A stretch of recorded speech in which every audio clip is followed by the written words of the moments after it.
Here we have the photography of Bill Brandt. Now, Brandt was an English photographer, had a long career, started off in the 1930s in England, went into the 1970s.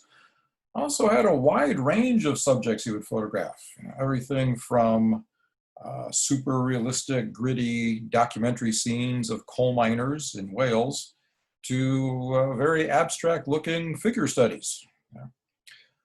Work we're looking at here today really very much kind of falls in a surrealist vein, and deep depth of field is a big part of the work. For instance, this photograph here. Here we have this English apartment. And it looks pretty straight for the most part. You've got the apartment, the buildings across the street, but then in the foreground, you have this head, facing to the ceiling. Kind of an unusual combination of items here.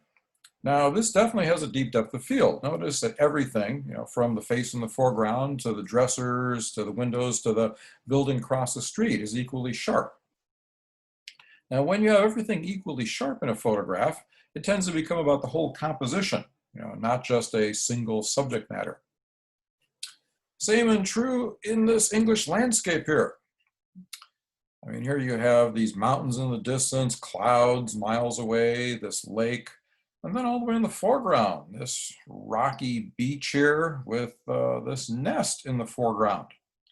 Now, you might notice the nest first, but by making everything equally sharp, it really is about the entire scene, not just the nest, but this kind of dark setting that it's in. It's funny, a lot of times when you think of landscape, you think of inspirational brightness, Ansel Adams kind of images. This is bleak, even the nest itself almost looks like you'd get stabbed trying to sit in it. So.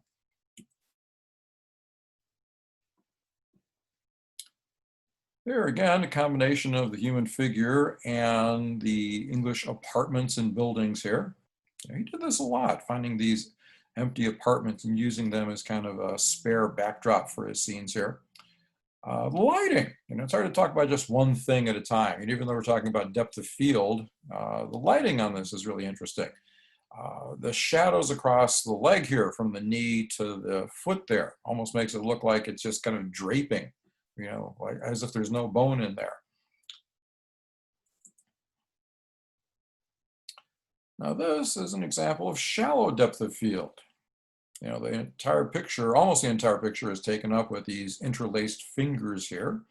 I find this is interesting because he's down on one of the English beaches, which instead of sand, they have pebbles. And it's interesting how the shape of the pebbles at the bottom are very much like the shape of the finger segments, transferring one to the other. Only a little bit of the background visible at this, and that's way out of focus, which is fine because the background's not important. It's just the foreground he's interested in here. Remember when we talked about in perspective about extreme close-ups?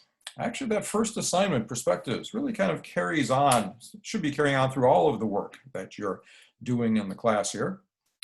This extreme close-up, as you may have guessed by now, is actually an elbow and two knees. The elbow on top and then one knee crossed over the other knee. But you combine this with the black and white and the kind of grainy texture of the film that Brandt used, and it could almost be a marble sculpture. Again, a little more of the background, but once again, the background's not important, so it's way out of focus. And here, very deep depth of field. Totally different kind of structure compared to the last two pictures. Back on the English coast again, and really kind of rugged looking. I mean, you got these forbidding cliffs, a dark sky, this rocky beach, and then in the bottom of the photograph, this ear, almost as if an ear is just laying out there all by itself on the English beach.